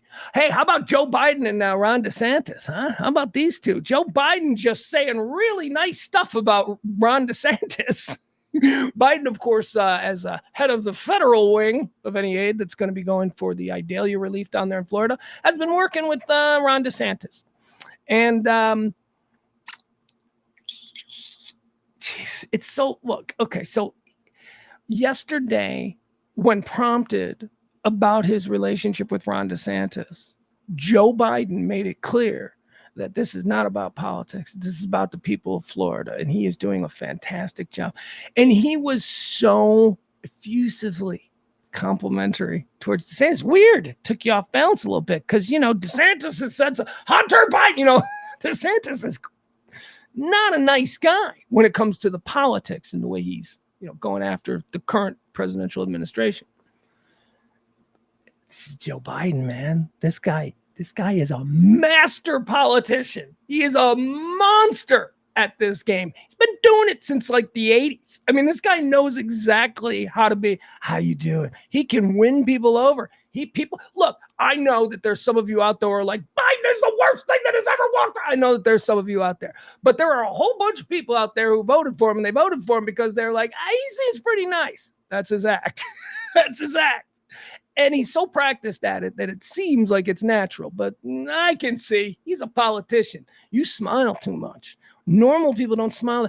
People with no vested interest in the outcome of this conversation don't smile that much. It's not natural. Anyway, Joe Biden knows what he's doing. So he gets out in front of it. He starts complimenting DeSantis, and the whole world goes, oh, somebody can be bipartisan. And then DeSantis is forced to either return favor and be like, Joe's done a good job, which will start a brush fire in his word, or say nothing about it and come off looking like a dick. It is a master manipulation by the arch politician Joe Biden. Joe Biden doesn't like Ron DeSantis. He don't want to say nice things about Ron DeSantis, but he got out in front of it first and he laid the groundwork. The nice guy, because you always look like an asshole if somebody does something nice and then gets punched in the face for it, right? You look like an asshole. And that's what Biden was doing. You big phony. You big phony. With your big toothy smile. 61%. 61% is trending. 61% of Americans are currently living paycheck to paycheck. That's the largest number in the history of this. So no matter what time you thought things were bad. I mean, even back in 2008 after the mortgage crash, right? 61% of Americans weren't living paycheck to paycheck. So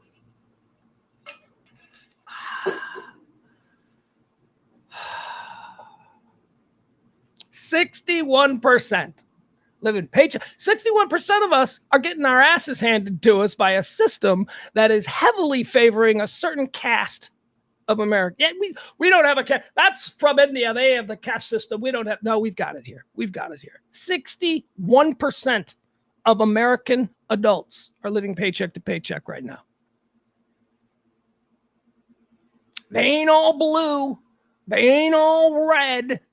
They're all of us. And this is the game. 61% of us. 61. Do you know how many issues? By the way, there was another poll.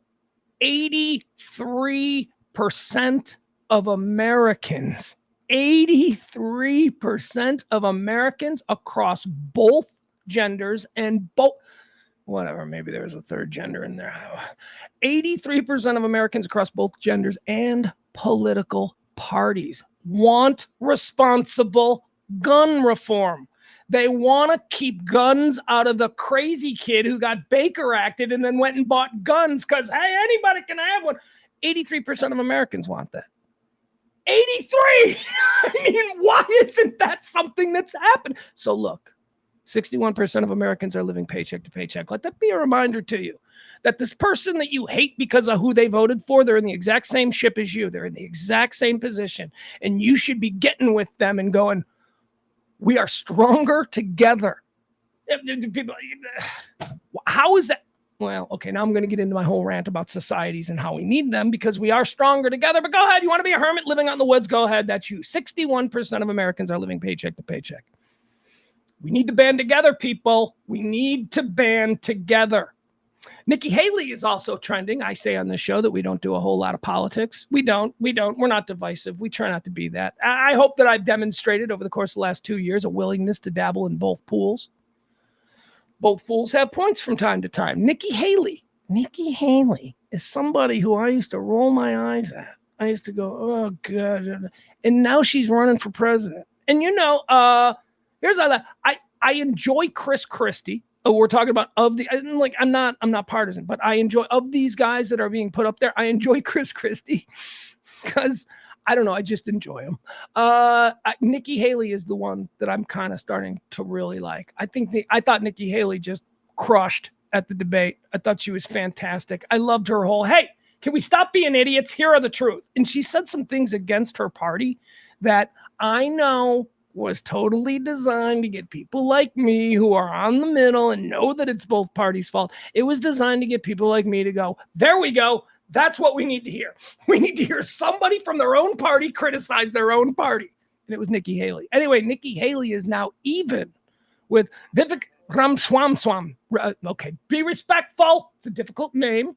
It is a name that I am not, from my culture, I am not familiar with. And so it's difficult for me. But his name is Vivek Ramaswamy. Okay, I'm making fun of a name. You're just a white man making fun of a brown man's name. No, I'm not. No, I'm not. If your last name is Gilbert, I'll be able to, I'll see Gil and go, Gilbert. I'll know that. Why? Because culturally, there were a lot of Gilberts when I was growing up. You know what there wasn't a lot of growing up? You know, my brain isn't programmed to accept and interpret instantly without me having to spell it out or sound it out. Ramaswamy. Nikki Haley is tied with Vivek Ramaswamy now in second place. And Trump pollster Tony Fabrizio is telling Republican donors that Nikki Haley has surged way harder than expected. That's a weird way. That would be a Trump guy. Way harder. Dude, she's trending way harder. Nikki Haley has surged way harder in Iowa since last week's GOP presidential debate. I'm telling you, man, she came off as the only choice for a reasonable person last week. And it's you give the libs a little something, we're giving you a woman. We're going to elect a woman. Although then they'll be like, she's not the first woman. Hillary was. It'll be like that whole thing. Stop it. It's over. Get over yourself. Anyway, Nikki Haley. Trump pollster Tony Fabrizio is telling Republican donors that Nikki Haley has surged well harder than expected in Iowa since last week's GOP presidential debate, and that she and Vivek Ramaswamy are essentially tied with Governor Ron DeSantis in New Hampshire. This according to a polling memo obtained by Axios. So, I'm telling you, man, be watching out for Nikki Haley. You know what I dug about Nikki Haley? This I do remember one thing about, I don't want to go into it. We don't need to spend this time. I don't do politics. There's no reason to. Mitch McConnell is trending. Obviously, yesterday during the show, it broke live as we were streaming. So we covered it. That's what we do. Froze up again on camera, this time for 31 seconds. Although by my count, it was 34. But okay, we'll go with 31. He was in Kentucky. And they asked him, and I'm not going to show it to you. We've all seen it now. It's an old man going through a thing. Okay. We don't need to be parasites.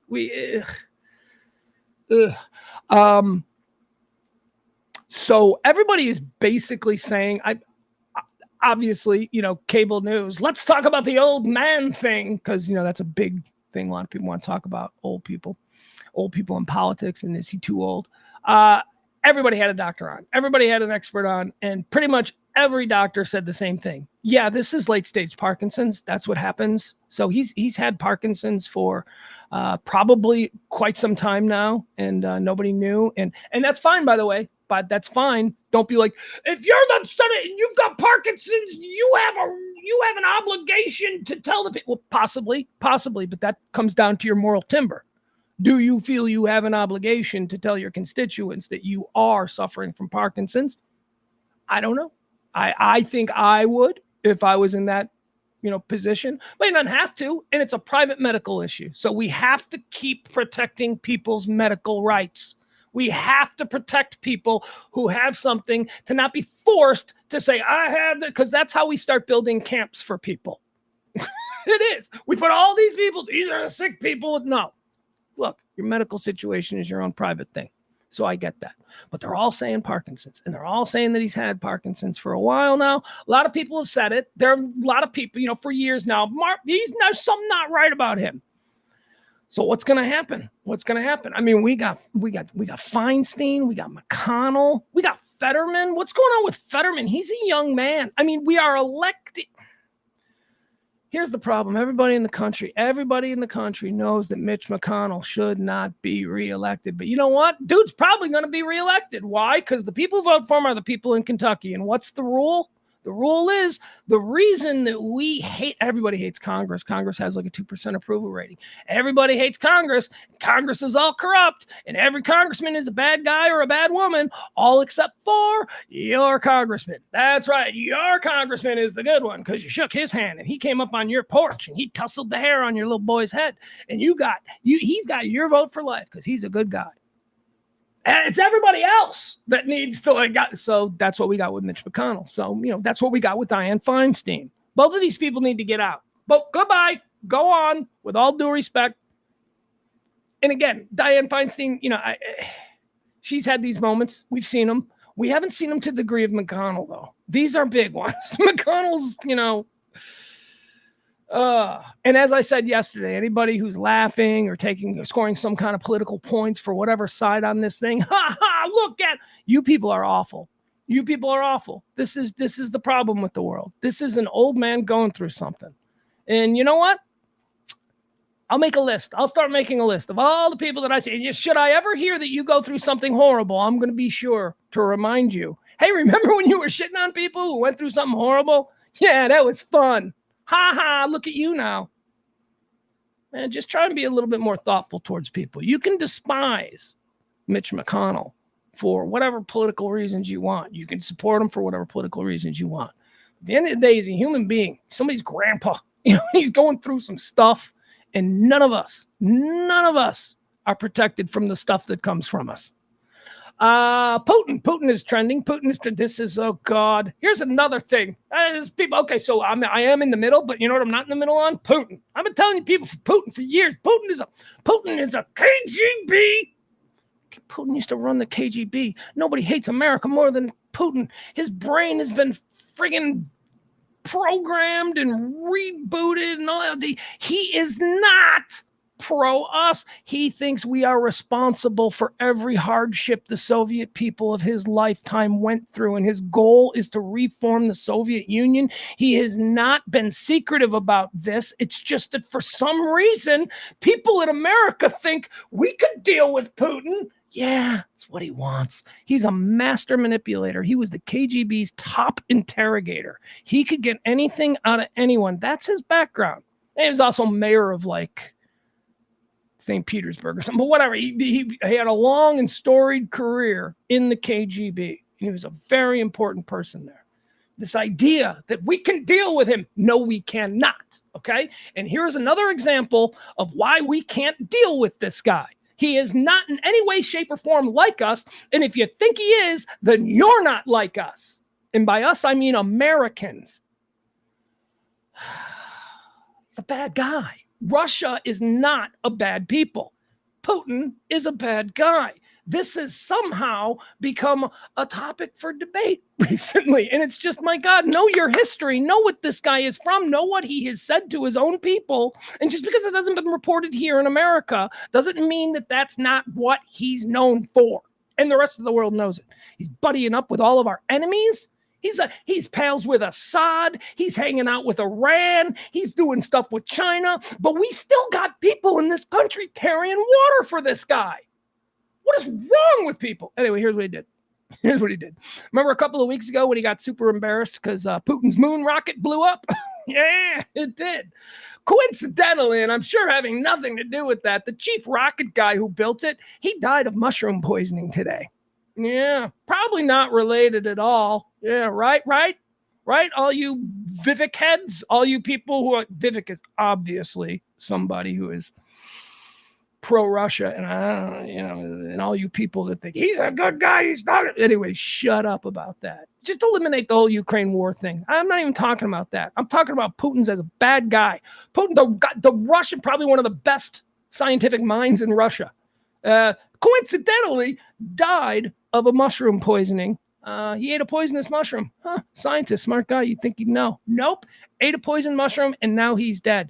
Coincidentally, 2 weeks after he humiliated Vladimir Putin on the global stage by having one of his rockets attempt to land on the moon and crash into it. That's him. That's who Putin is. Well, that could be a coincidence. Oh, shut up. Come on, that's who he is. Putin part 2. He is also making news now because there is a video that is circulating. Oh, yeah, by the way, that was what he did this week. This is the guy that he murdered this week. This week, he murdered the rocket guy. Last week, he murdered Prigozhin. Remember when he took the plane down and it was like, I don't know what happened to the plane. He killed Prigozhin, the head of the Wagner Group. All right, so now in the aftermath of that, check this out. And we were talking about this yesterday. And I don't know that this is an example of it. This just shows how in the dark we are. We all know that the Wagner boss, the guy who ran Wagner, which is Putin's private military, we know that the Wagner boss tried to pull a coup against Putin because he didn't like the way the war was going. And he turned the coup around and supposedly made a deal with Putin where everything would be cool and he could go live in Belarus and he could still be in charge of the Wagner Group and all that stuff. And Putin was like, yeah, sure, whatever. And that seems strange to me. Everyone said it. I said it. This guy went to Belarus to go hang out with Putin's best friend. Putin's best friend is the ruler of Belarus. So I'm like, okay, I don't trust this guy. A month or so later, cut to last week, his plane falls out of the sky and he's dead. Coincidence? I don't know. Maybe the plane ate some poisoned mushrooms. We got the guy from yesterday who was in charge of the rocket failure. He died, poisoned mushrooms. And then we've got Prigozhin. Prigozhin died. Oh, hold on. Let me show you guys this here. This is so.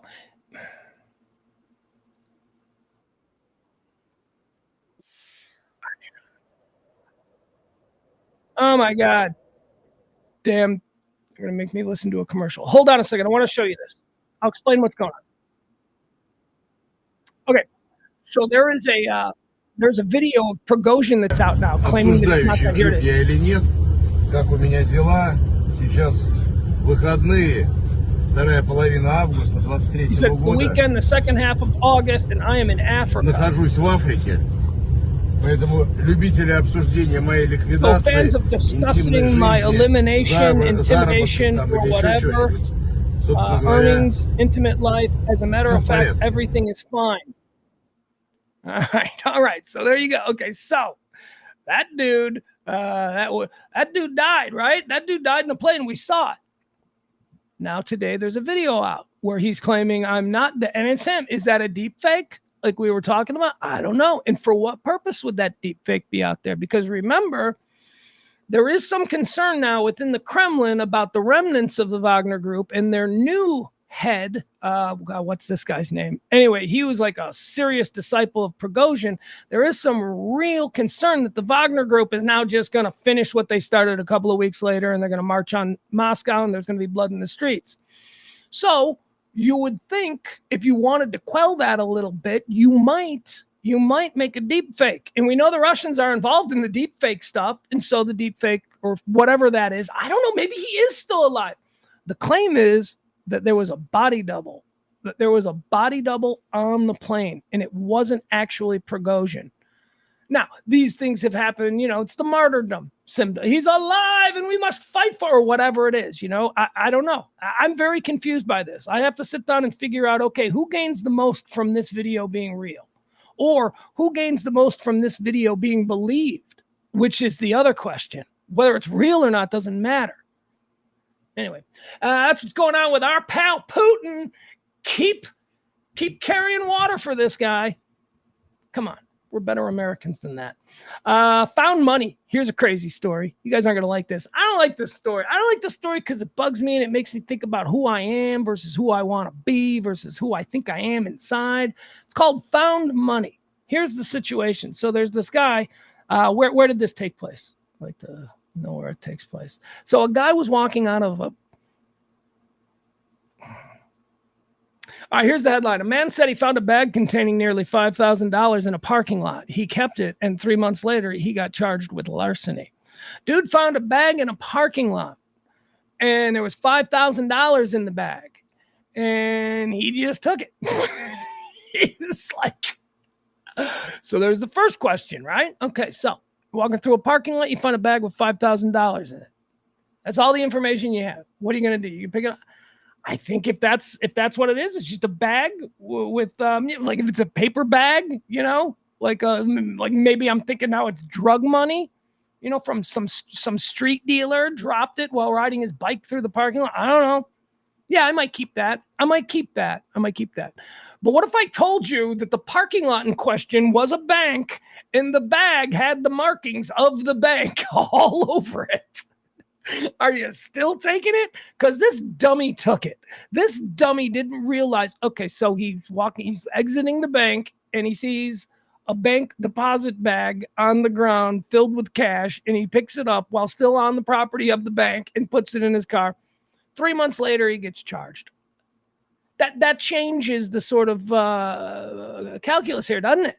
Like if it's just if I'm walking through a Kroger and I find a Burger King bag filled with $5,000 in small bills, I might keep that. I might get in my car, look around, cover my license plate before I pull out. I don't want anybody, But yeah, I might keep that. But if I'm walking through a bank and I find a bank bag with money, you got to give that back. There's too many moving parts to that. There is no way that you don't know what that is. He's claiming he didn't. He goes, I don't know. I didn't read the bag. You son of a bitch. You knew that you took money from a bank bag in a bank parking lot. Were you aware that that is still bank property, which means this is now a federal bank robbing charge? No. Here, where did this happen? Let's see. A Connecticut man. Oh, in Connecticut. A Connecticut man said he found a bag containing nearly $5,000 in the parking lot of a bank. Dude, he told local media that he had made the spontaneous decision to take the cash. Well, it's obvious it was spontaneous because you certainly didn't think it through. Now, 3 months after that decision, he's being charged with larceny. And I say, yeah, he really should. Again, if you're just saying, hey, if you were walking through a parking lot and you found a bag filled with money, would you take it? I'd be like, yeah, probably. But if you're walking through a bank parking lot and you found a bank bag filled with, I'd be like, no, stop right there. All right. I don't want to be involved in anything bank related with, some kind of money or theft or no, thank you. What else do we have here? Taylor Swift. How about this now? Taylor Swift is trending. She's just coming off the biggest tour of all time. I don't know if it's the biggest tour of all time. May as well be. Certainly received more coverage than any. Taylor Swift has a present for all you Swifties out there who maybe didn't make it to your favorite football stadium to see her put on a couple of nights of just amazing energy. Movies. That's right. The belief in Hollywood right now is that a concert film made of her Eras tour, which will be released in fall, will be the next big thing to pack theaters. And very few things pack theaters. Barbie and Oppenheimer packed theaters. Top Gun packed theaters last summer. That's it. You can't name anything else. So be aware. Here it comes. Swift Eras Tour and AMC Cinemark. So I guess this seems like a They do that. The creators, like filmmakers and stuff, they make deals with just one place. Oh, no. Okay, it's not. I thought it was just AMC Cinemark. Taylor Swift to fill void at box office as Eras Tour concert films hits AMC, Regal, Cinemark, AMC to distribute movie in a first. Look at me. That's what I said. I go, that doesn't seem like it. Why is AMC so involved with this when there's other movie chains? AMC, this is the first time that an actual movie chain has sort of taken an executive production role and a distribution role in the film. What does it say? Let's see. With titles falling off marquees due to the strikes. Oh, with titles falling off marquees, meaning with films that were supposed to open, not opening. With films that were supposed to open, not opening due to the strikes, leave it to Taylor Swift to save the day. Save the day for like billionaire studio executives. Stop it. She's not Robin Hood. She's made like $200 million last year. This movie will probably make her another 50, maybe more. Acting like she's Robin Hood. Her records, and I love Taylor Swift. I mean, I'm not really all that familiar with her music, you know, like I know that Shake It Off song, but that's pretty much it. Like you could play like a bunch of like songs, like girl singer songs from the last 10 years. And if you told me, like, this is Taylor Swift, I'd be like, yeah, okay, that's cool. Like, I make a distinction between... I don't. It's not my kind of music. It's a part of American culture, so I try to recognize it when I can, but I don't know all that much about it. Her record-smashing Eras Tour has been made into a concert film directed by Sam Wrench and will be playing AMC, Regal, and Cinemark theaters this fall. AMC is also releasing Taylor Swift, the Eras Tour, on its own in what is a first distribution initiative for the circuit. However, this is all inside industry speak. You don't need to know about it. We don't need to know about it. Here's what we need to know. There's a Taylor Swift movie coming and there's going to be lines. Do I want to do the bestiality story? Do I want to do the bestiality story? Do I want to do the bestiality story? Moments like this, I like to lean on the chat room. Do I want to do the bestiality story? Chat room has 10 seconds to decide. 10, 9, 8, 7, 6, 5, 4, 3, 2. All right, looks like we're doing the bestiality story. All right. Here's the bestiality story. This comes to us from England. Now, you know, I'm not surprised to learn that Jeff is the one that is interested in this. Jeff, of course, a farm boy living there in Iowa. I grew up in the Midwest as well.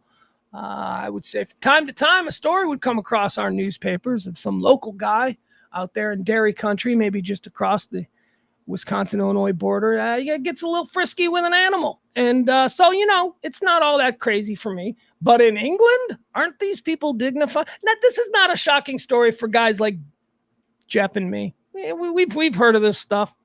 People getting into it with animals. It's, you know, it's the rural curse, I guess, of not having any hot chicks in your town. Stream of consciousness. See, look at me working through a way to justify bestiality among rural people. It's okay.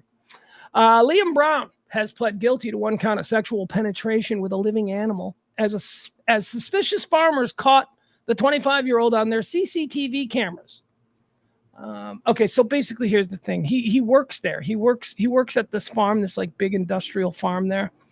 And his family works there, and he's one of like the farm guys. And they have closed circuit television that monitors the cows because, you know, you got to be worried about the cows and all that kind of stuff.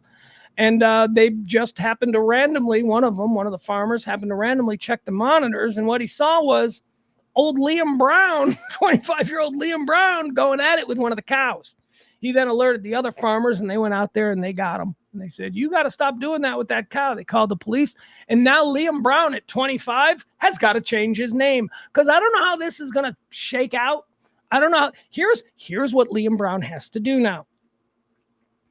Liam Brown, no matter how this shakes out, whatever, let's say he gets in trouble. What do you go to jail for something like this? I mean, really? I mean, I don't know. Do you go to jail for something like this?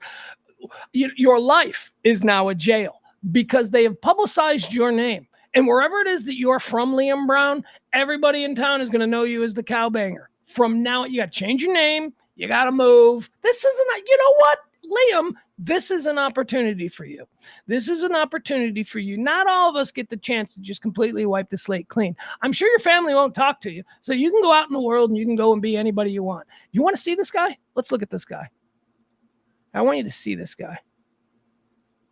We're going to show you a picture of the cowbanger, okay? And then I got something to say about it. All right, there he is. That's Liam Brown. That's 25-year-old Liam Brown. He's the guy that got caught. This big giant picture globally. We know what he looks like. All right, now let me tell you this. I was scrolling through and I saw that picture and I didn't see the headline for it. I just saw that picture and then I saw Liam something and I went, hearing the name Liam and seeing that guy, I went, oh, he must be like one of them One Direction guys or something. And then I just kind of stopped because I saw, wait a second, this ain't that. Look at this guy. This guy doesn't look like he has to have sex with cows. This dude looks normal. Like I said, I thought he was a pop star. I thought he was like a 25-year-old boy band guy. This is the guy that is having sex with cows in rural England. I don't get it, people. It's a crazy world. But you know what? No, stop me. See, I just stopped my stream of consciousness. I was going to go, but and I was going to say something that I know that I would regret. I was going to have a hot take on a subject that I should really be thoughtful about. That I probably shouldn't just go, here's what I think, blah, and then puke out something that I can never take back and that people will pin to me forever. Knowing full well that I'm just doing a stream, that none of these are my real thoughts. It's just whatever's available to me. People will still try to crucify me for it. It's okay. Doesn't matter. Doesn't matter. People who like me will be like, no, you know what? I know that in reality he didn't mean it and he's a good guy, but he's got to be. People are mean. We're all so mean. Got my head on a swivel now with everything I say. What else do we want to do here? Sandra Bernhard, hate her. God, oh my God. You guys remember Sandra Bernhard? She is like the worst. Sandra Bernhard, she was like friends with Madonna, so she became famous. Is that how it was working back then? Sandra Bernhard, what was she, a comedian? Not to my definition of what a comedian is. Was she an actress? Again. Although, hold on, time out. Let's be fair. See what happens when you think about things? She is awesome in The King of Comedy. There you go. Sandra Bernhard is awesome in The King of Comedy. Anyway, enough of my hot take on Sandra Bernhard. Here's why she's trending. Her publicist is claiming that she owes him like $250,000 and that she was ripping off charities. What he's saying is that he was booking her to do these appearances at charities, for charities, and she was double billing the charity for her services. And so he's outed her and he's trying to make her sound horrible. But I thought this was a good opportunity because to point something out that I don't think people realize. I realized it. When I was working for a charity. I realized so don't you think that when you go to a charity and there's like a performer there or there's a celebrity, don't you think that they're donating their time to the charity? I mean, you're going there. Don't you think? Yeah, that's never the case. These charity organizations, what they do is they have a production budget. And, that's all money that could go to, kids with flippers on their heads or whatever it is that they're working on. That money could go to that, but it's not. It's going to rent the best room. It's going to get the best talent. So here we have an example of Sandra Bernhard apparently doing some charity work and, she's double billing the charity for her time. That's the accusation. And I'm not saying it's true or not. I don't know. It sounds like her former publicist has some sour grapes. What I'm simply getting at is, a lot of these people he does a lot of charity performances. They're getting paid, man. They're getting paid. And I don't think people realize that. Not all of them. Sometimes you get good people who just show up and they do it for the charity because they know their presence is going to supercharge whatever it is they're trying to achieve. But then there's a whole bunch of other people who do the charity circuit, and that's how they make their money. And it seems like Sandra Bernhard might be one of those people. I mean, how much of an a-hole would you feel like if you're like working for like, cancer kids? There's like a cancer kids thing and they want you to get up and tell a few jokes. And then you're like, okay, give me the cancer kid money now. I told a couple of jokes. Okay. Well, sir, this $5,000 that we're going to give you for those 5 minutes of jokes that you told. And usually that's not it either, because someone like Sandra Bernhard probably cost $50,000 for the night. Maybe she charged, come in for $50,000. So that's $50,000 that could have, Probably fed an entire wing of sick flipper babies for a whole year. But now Sandra Bernhard is charging. You know who doesn't charge for those things? Madonna. Sandra, your old friend Madonna. Madonna ain't going to charge for a charity thing. If Madonna's getting involved in a charity, it's because she's freaking at the center of it. But you D-list has-beens, yeah, you got to go out there and you got to take money from sick flipper kids. How about this? This is a cool story that's going. This story is awesome. And I think it's going to be a terrible failure. And I'm trying to think of all the things that are going to go wrong with it. But on first glance, totally cool. Folks, could I interest you in a little thing called wearable? Wearable. Put your shirt on. Wearable. Wearable maps. Wearable maps. Now, what is this you're asking? No, it's not a shirt with a map of Europe. That's not what we're talking about. Wearable maps is a new guidance system for people. Like, now, this isn't designed for us in cars or anything like that. It's designed for people who are walking and they're trying to find a location. Now, it's like you'd be wearing a shirt, or here's how it's more practical. It's not a shirt. It's like a band. It's like a band you put on because, you know, people like their fashion. They're not just going to wear whatever the fashion designer at wearable shirts. You know what I mean? People are going to want to wear what they want to wear. They're not going to be limited by whether or not. So it should be a band, but here's what it does. Wearable. So you punch into your phone directions. And, you know, right now, whenever we're doing directions, we're constantly looking at our phone. And yeah, that's easy. That's a wonderful tool to have, especially since, you know, the prior tool that we used was rolling down the window and going, hey, do you know where? I mean, so the cell phone is a great upgrade, but now everything progresses. Wearable. As you walk, you will receive sensations in that side of the body guiding you to take turns. And how crazy is the world getting? So you're walking down the street and you're looking for the 7-Eleven in this little town that you never been to. And you're walking down the street and all of a sudden this arm starts to tingle and you're like, oh, I guess I got to go this way. And then you start walking this way and then this arm starts to tingle and you're like, oh, I guess it's down this way. That is cool. I think it's going to be a terrible failure. I honestly don't think it'll work, but what a cool concept. But I also said the same thing about Google Glasses. I was like, what an awesome concept. And then my second thought was, wow, what a violation of everybody's civil rights and rights to privacy and all that stuff. So, you know, I knew Google Glasses were not going to work. This I don't think is going to work because I think something's going to go wrong. And it's going to be like, you know, you have a high percentage to get wrist cancer when wearing this bracelet, you know, or whatever it is. Folks, they're lying to us again. I mean, they're not lying to us. It's such a complicated game. We're all going to want to stay up late tonight and get outside because it is the last supermoon. It's the last supermoon. That's right. That's right. No more super. You're never going to see a supermoon again. You will never in your life see a supermoon again. This is the last supermoon forever. And then in 3 months, it's going to be, hey, we got a mega moon coming out tonight. Get out there and see the mega moon. They do this with this nonsense. Do you know how many times in my lifetime I've been told, this is the last eclipse you're going to see? And then I've seen like 40 eclipses in my life. I've experienced lunar, solar, whatever.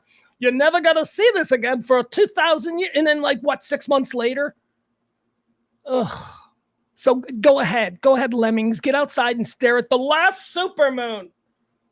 And then it'll be just as big. There'll be another. That's a harvest moon. That's a, you know, or whatever. Okay, so they're big giant moons. That's awesome. We love full moon. We used to just call them full moons. We didn't have to make each one special. Super moon. I'll wait for the mega moon.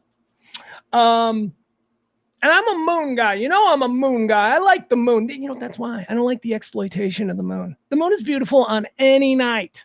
You don't need to all rush. It's a super moon. And why? Because there was a time in my life where I would miss these things regularly. And I would carry some guilt. I'd be like, oh, next morning, that's right. The celestial event, I missed it. And then I came to realize that why am I upset about missing it? There's going to be another celestial event in 2 weeks, right? They just... Here's an interesting one. Here's one you don't expect. Here's one that seems unthinkable, but is absolutely true. Is Bill Belichick on the hot seat in New England? Ooh, that's questions of sports radio people are talking about today. That's a big one. Bill Belichick. They're saying he lost it. They're saying he's a little bit nuts. I mean, I think Mac Jones. I think Mac Jones sucks. I think that he's tethered to Mac Jones. I think he wants to make Mac Jones good because then he can say, see, Tom Brady sucked when they gave him to me, and I turned him in. Like, that's kind of what he wants. So he is his ego. Here's the problem with Bill Belichick right now. Bill Belichick and Tom Brady were the greatest coach quarterback team in the history of the NFL. They won more awards and trophies and all that stuff than anybody else. And then Tom left, and Tom kept winning. Guess who didn't keep winning? Bill Belichick. Bill Belichick is a man with an ego. That's right. And a big one. Bill Belichick hates that. So what Bill Belichick is trying to do now, and I believe it's with Mac Jones, is create another Brady so that he can say, see, it's not him, it's me. He's nothing without me. Yes, he went on to do all of these great things, and I'm so very proud of my creation. That's what Bill Belichick wants. So he's kind of tethered himself to Mac Jones. Yesterday, they cut Bailey Zapp. Bailey Zapp? I don't know. He was their backup who flashed last year, and a lot of people in New England want him to be the starting quarterback because a lot of fans of Patriots have given up on Mac Jones, but not Bill Belichick. Bill Belichick is still dug in. They cut Bailey Zappi. Boy, people are mad. Why did they cut Bailey Zappi? Boston Radio is reporting because Bailey Zappi was someone that Mac Jones didn't like being around because Mac Jones. There was apparently Mac Jones didn't like that he was hearing footsteps from some 5th-round pick from, the same draft as him, who the fans liked more. So people are saying Bill Belichick's out of his mind. He doesn't know when to cut bait. He is drawn to his ego. The other thing that he did is absolutely insane. He made Matt Patricia the offensive play caller last year. Matt Patricia, former coach throughout the league, former head coach of the Detroit Lions. Matt Patricia was brought back into the folds where he began in the Bill Belichick tree, and Bill Belichick made him the offensive coordinator and play caller last year. Matt Patricia is a defensive coach, and Matt Patricia had no experience as an offensive play caller, and the Patriots kind of blew. So this is what all the criticism about Bill Belichick is. He's been there 24 years, and there are open conversations right now today on Boston radio and news media in general. I don't know what the Get Up crowd has been saying, but certainly this is a big topic in the sports world. Is Bill Belichick on the hot seat? Maybe it's time for him to go. I'll tell you the guy that doesn't get enough credit in that. I think it's 3 people. I don't think it's just Tom Brady or Bill Belichick. I think it's Tom Brady, Bill Belichick, and Robert Kraft. I think you've got to have an owner who is like Robert Kraft. You've got to have a technically superior and strategically proficient guy like Belichick. And then you've just got to have a raw talent that you can shape, that you can build, who will then outperform your wildest expectations and become Tom Brady. That's it. That was the magic sauce. So now that they're all moving apart, I don't think they're going to fire him, but he's going to have to leave at some point, and that'll be crazy to think about. The New England Patriots without Bill Belichick. Burger King. Let's close out with this. This is the last one we got for today. Burger King. Hold on. Burger King is being sued. I got some hot takes on Burger King if you're interested. Are you interested? Why not, right? Here's my thing about Burger King. Burger King has really good food. Burger King has really good food in the fast food world. I rarely go to Burger King. I haven't been to a Burger King in a very long time. Here's the problem. The food is good. I'll get into the Whopper in a minute. The food is good. Fries are, not McDonald's fries, whatever. But they have other things there that are good. Their cups, I don't like their cups. They don't use styrofoam cups. They use plastic. The ice melts too quick and the soda goes flat. They're not thinking it through. They're not going the extra effort for us, the consumer. So food is all right. Food is good. Food is fine. Food is fine. Food is good. Food is, again, I'll tell you about the Whopper in a minute. They are the dirtiest fast food restaurants I have ever been in. Every Burger King I have ever been in is absolutely disgusting. Most McDonald's I go in are pretty clean. Wendy's are pretty clean. Taco Bell's are pretty clean. Burger Kings are just like trashed every time I go in there. There's like, I don't know if it's the class of people who don't put their garbage back in the garbage receptacle. I don't know what it is. I don't know if they don't hire someone to I don't know if they, maybe they don't believe in, if you've got time to lean, you've got time to clean, because ain't nobody cleaning at a Burger King. That's the problem. The other big problem that I have with Burger King, which is why I never go there, and again, I'm going to talk about the Whopper, but just hold on. Cheese. There is a bullshit cheese situation going. If I really, I'll tell you, you want to know what I thought about once? I used to work at a place, there was a Burger King across the street, and on principle, I wouldn't go to that damn Burger King because of the cheese issue. They'll sell you today 99-cent burgers. Here, have a 99-cent burger. Cool. Can I get cheese on that? That'll be $2.05. What? What? It was a 99-cent burger. They upcharge you for cheese, and it's a ridiculous upcharge. So I refuse on principle. I'm like, no, are you kidding me? 99-cent burger that becomes a $2 burger because I added some cheese. Come on now. So when I worked across the street from a Burger King, I actually thought, I was like, man, and again, I'll talk about the Whopper in a second, I might start carrying Kraft singles around in my glove box. I mean, why not? Just because I can't let them beat me on this. It is the principle. You are telling me that the entire hamburger operation, the meat, the pickle, the sauce, the bun, the top bun, you're telling me that whole thing is $1, but then if I want to add a piece of cheese to it, a lowly piece of cheese, that is equal to the cost of the entire, you're out of your mind. So I was thinking about maybe driving around with some Kraft singles in my glove box. And I would do it performatively in front of them. Like I would be in the drive-thru and they'd be looking at me and I would take it out of the bag and boop, I'd open up the glove box, take out the Kraft single, boop, fold back, boop, boop, and like, Because you can get a whole thing of Kraft singles for like, I don't know, $2. Now let me tell you about the Whopper. The Whopper is God, it's a magical burger. The Whopper, the double Whopper with cheese, is such a good hamburger. Whether it's the flame broiling, the mix of the pickle, the wet lettuce. Yeah, it's wet lettuce. The lettuce on the Whopper is always a little bit like, I don't know, but it works. There's like a mustard ketchup flavor with the flame broiled, and the buns are good with the little seeds on top. I love the Whopper. The double Whopper with cheese is an amazing fast food hamburger, and I just don't get it enough because they kill you on the cheese cost. And then if you decide to go in, I mean, geez, it's like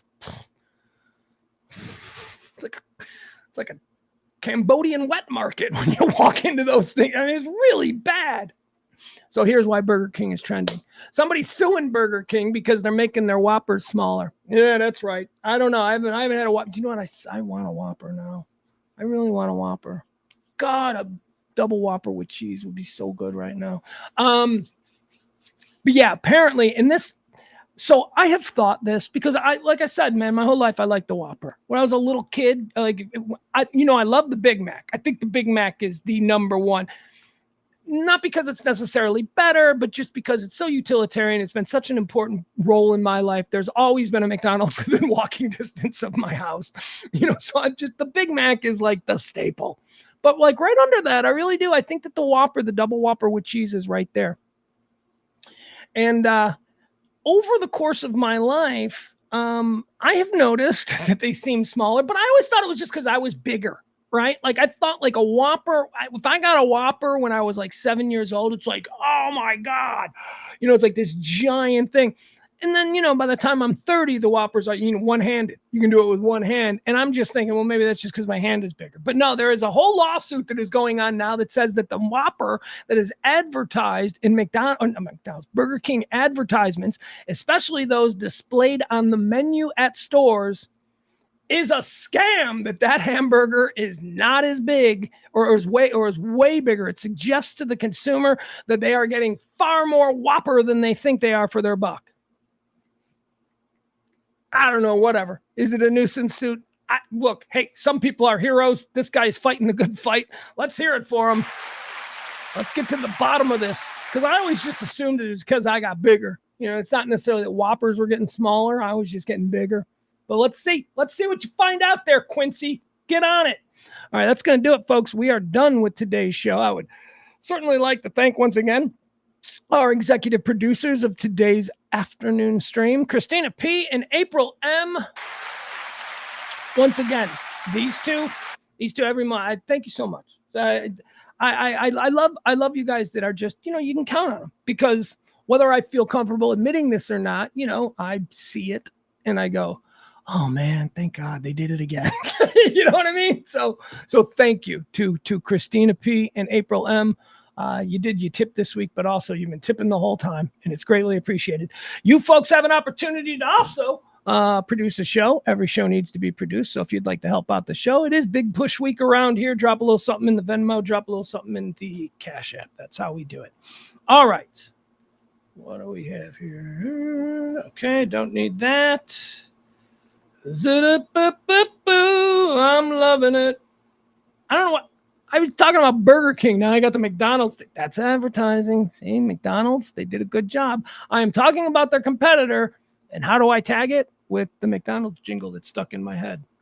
That's what advertising is. Right there. Ba-da-ba-ba-ba. John Hinckley time. All right, gang. We'll be back this evening for Radio Misfits at 9 o'clock. I hope you can join us. Thank you to the chat roomers. The chat roomsters. What does Adam say? What is that? Hold on. We got to get... Nobody is better at extending the show for me than my guy Adam. Adam says McDonald's fries don't taste like potato. They just take like sodium and carbs. Well, maybe you're right. Sodium and carbs are delicious then. That's what I would say. I cannot be responsible for the interpretation that your brain makes off of your taste buds. I can only tell you what my brain says after my taste buds report in. And what they say is McDonald's fries are unbelievable. Bye, Leslie. Barney says, at least they are consistent sizes from franchises to franchises, unlike Taco Bell, which varies widely. Is that true, Barney? I've never noticed that. I don't do as much Taco Bell as maybe I should. Okay, I'm a fat guy. I probably shouldn't do any Taco Bell. My son does. And oftentimes when we go to Taco Bell, we'll go to the drive-thru and I won't get anything. I won't get anything because there's a Taco Bell and a McDonald's right next to each other. And my kid's always like, I want Taco Bell. I want a party box or whatever it is. I'm like, okay, get your party box. And he gets his little party box. And then we go right through the next drive-thru, which is a McDonald's, where I get 2 chicken sandwiches, just a simple chicken sandwich. I don't need your fancy overpriced chicken sandwiches. 2 chicken sandwiches, two McChickens, hot and spicy McChickens. And then I ask for the hot mustard sauce. The hot mustard dipping sauce that you do with chicken nuggets, that's my favorite sauce. The hot mustard dipping sauce and the Polynesian sauce at Chick-fil-A. Those are my favorite dipping sauces. So you take the hot mustard sauce that is intended for a chicken nugget, and you just pour that right on the hot and spicy McChicken. Oh, that's good. Really craving a Whopper. And all I know is I got some chicken and rice left over from last night. So gotta eat that. Gotta eat the food that's already cooked. I make this pledge to you. I got my kid this weekend. It's got a big Labor Day weekend. I make this pledge to you. I'm going to have a double Whopper with cheese at some point over the next 5 days. I'm going to make it a priority. I haven't had a Whopper in a long time. I'll report back on its size. I'm going to have to buy cheese. I'm going to have to buy cheese ahead of time. I can't have cheese in my glove box. Not with 100-degree weather. That ain't going to work. I might have to bite the bullet and just get their super expensive cheese. Unnecessarily expensive cheese. All right, folks. I love you. We'll see you tonight at 9 o'clock. I am Pugs Moran. Thank you so much for all of you who supported the show, and all of you who supported the show just by hanging out and making this a fun place to be. Yeah, the best of your mold. See you tonight at 9 o'clock. Bye.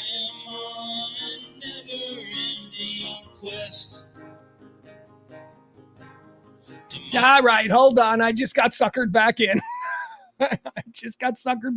See, we can do this. If y'all in the chat room, if you keep coming up with things that make me want to comment, then we can go all day long. Why not? This one right here. This one. My guy Adam says, my hot take is that a good burger doesn't need cheese. Here's what I would say in response to that. You're not wrong. He's not wrong, man. A really good burger does not need cheese. But I think a really good burger is improved with cheese because I believe everything is made better with cheese. Now, you can't have cheese if you're like lactose intolerant and all you know is hamburgers without cheese. It's not like you've gone through life. Again, this isn't an absolute thing. Hamburgers with cheese are awesome and hamburgers without cheese are vomit. That's not what we're saying.